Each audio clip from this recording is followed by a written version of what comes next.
पहले हमसे जलते थे, तो इस साल भी तैयार रहना, क्योंकि बेटा कैलेंडर बदला है, हम नहीं।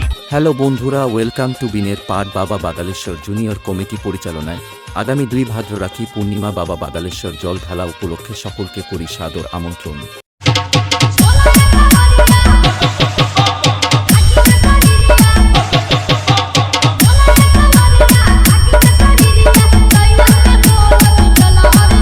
বিনের পাট জুনিয়র কমিটি পক্ষ থেকে রোড শো করতে ও সব জুজুরের ঘাটে সব সেটআপের গার্ড ভাঙতে আসছে জয়পুর থেকে সাউন্ড মাস্টার। তখন তো আমার ইউটিউবার দাদা ভাইদেরকে তো আসতেই হবে। Sabiyasaki status video.